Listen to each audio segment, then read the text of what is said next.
व्यक्ति की अपनी धार्मिक वैचारिक आस्थाएं होती हैं, अपनी उसकी पंथिक आस्थाएं होती हैं।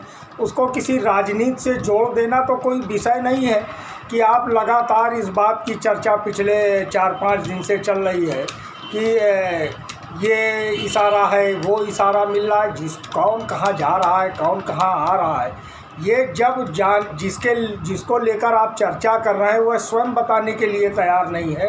एक बात निश्चित रूप से मान लीजिए, समाजवादी पार्टी अपने सिद्धांत, अपने विचारों की ज़मीन पर अखिलेश यादव जी के नेतृत्व में खड़ी है। भारतीय जनता पार्टी उसको कितना भी डेंट करने का प्रयास करे, समाजवादी पार्टी की छवि पर, उसके आधार पर कोई भी फर्क आने वाला नहीं है। ये भारतीय जनता पार्टी के लोगों को अच्छी तरीके से जान लेना चाहिए। बाकी उनकी इच्छा है, वो जो चाहें वो करें। देखिए, आदरणीय श्री शिवपाल सिंह यादव जी के पास उत्तर प्रदेश के 4 दशकों की राजनीति का विराट अनुभव है। वो हमेशा उत्तर प्रदेश की जनता के सुख दुख में रहते हैं, तो जाहिर सी बात है कि वो चर्चा में थे, हैं और आगे भी चर्चा में रहेंगे। जहाँ तक बात है धार्मिक ट्वीट की, तो निश्चित रूप से उनका धार्मिक कामों में विश्वास रहता है, धार्मिक आस्था रहती है उनकी, तो इसमें कोई आश्चर्य की बात नहीं होनी चाहिए। माननीय शिवपाल यादव जी जिस दिन से माननीय मुख्यमंत्री योगी आदित्यनाथ जी से शिष्टाचार भेंट करते हैं, उस दिन से अफवाहों का बाजार गर्म हो गया कि वो भारतीय जनता पार्टी ज्वाइन कर रहे हैं।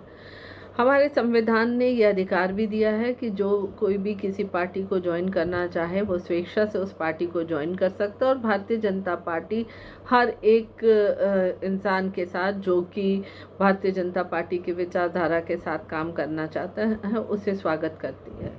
लेकिन कहीं ना कहीं इस बात पर बहुत आश्चर्य होता है कि जहाँ पे लोकतंत्र में पक्ष और विपक्ष निश्चित तौर पे सदन में अपनी अपनी बातें रखते हैं और अपनी अपनी जनता के प्रति लड़ाई लड़ते हैं, लेकिन उसके ठीक विपरीत सदन के बाहर एक भाईचारा और शिष्टाचार का नाता हमेशा बना रहना चाहिए।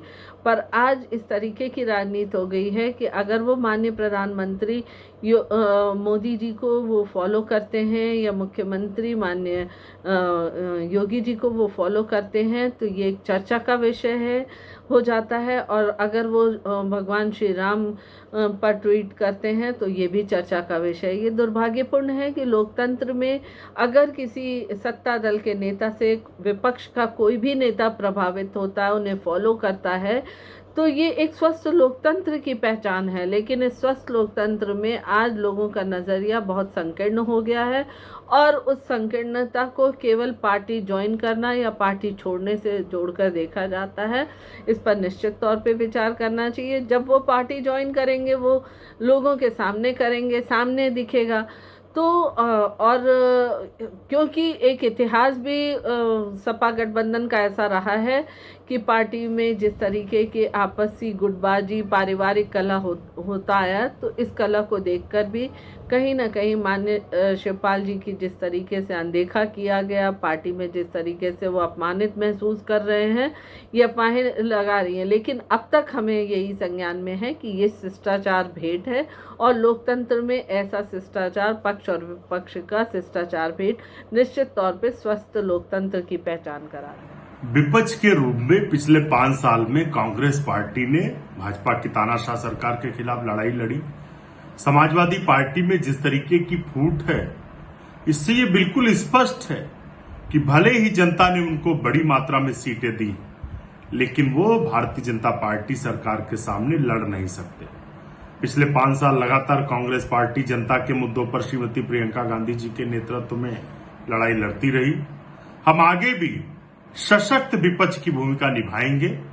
शिवपाल यादव जी, जो कि स्वयं यादव परिवार के संस्थापक सदस्यों में से हैं, जब उनको भरोसा नहीं है समाजवादी पार्टी पर, तो आप अंदाजा लगा सकते हैं कि उत्तर प्रदेश में आम आदमी को क्या भरोसा होगा।